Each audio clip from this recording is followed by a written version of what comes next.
जनवरी को नेताजी सुभाष चंद्र बोस की 125वीं जयंती है। इस मौके पर प्रधानमंत्री नेताजी के सम्मान में समर्पित उनकी होलोग्राम प्रतिमा का अनावरण करेंगे। प्रधानमंत्री नरेंद्र मोदी ने खुद शुक्रवार को ट्वीट कर इसकी जानकारी दी थी, जहां पीएम ने ट्वीट कर लिखा था, ऐसे समय में जब पूरा देश नेताजी सुभाष चंद्र बोस की 125वीं जयंती मना रहा है, मुझे यह बताते हुए खुशी हो रही है कि नेताजी की ग्रेनाइट से बनी भव्य प्रतिमा इंडिया गेट पर स्थापित की जाएगी। यह उनके प्रति भारत की कृतज्ञता का प्रतीक होगा।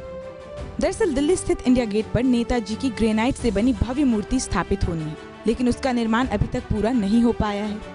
इसलिए जब तक ग्रेनाइट से बनी प्रतिमा पूरी नहीं बनती, तब तक नेताजी सुभाष चंद्र बोस की प्रतिमा का होलोग्राम उस जगह स्थापित किया जाएगा और इसका अनावरण खुद प्रधानमंत्री नरेंद्र मोदी करेंगे। अब आपके मन में सवाल उठ रहा होगा कि आखिर ये होलोग्राम प्रतिमा होती क्या है। दरअसल होलोग्राम को साधारण भाषा में 3D या 3 आयामी चित्र भी कहा जाता है। इसके जरिए किसी को ऐसी जगह दिखाया जा सकता है जहाँ वह मौजूद नहीं होता। होलोग्राम तकनीक से बनी प्रतिमा को छुआ नहीं जा सकता, इसे आप सिर्फ देख ही सकते हैं। इस प्रतिमा को किरणों के जरिए दर्शाया जाता है। मूर्ति स्थापना के साथ ही केंद्र ने सुभाष चंद्र बोस के सम्मान में एक और अहम फैसला लिया है। देश में गणतंत्र दिवस के कार्यक्रमों की शुरुआत 24 जनवरी से होती थी। पिछले साल भी 24 जनवरी से ही कार्यक्रम शुरू हुए, लेकिन इस बार केंद्र ने फैसला लिया है कि 23 जनवरी यानी नेताजी की जयंती से ही गणतंत्र दिवस के कार्यक्रमों की शुरुआत की जाए।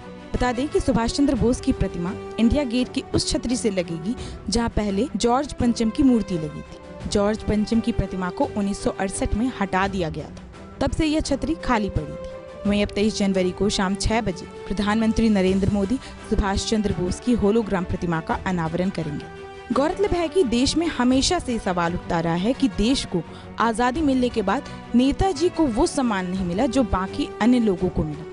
इस पर कई बार राजनीति भी हुई और चर्चाएं भी, लेकिन पूर्व सरकारों की ओर से इस तरह की कोई पहल कभी नहीं की गई थी। इस बीच केंद्र की बीजेपी सरकार के दोनों ही फैसलों की सराहना की जा रही है।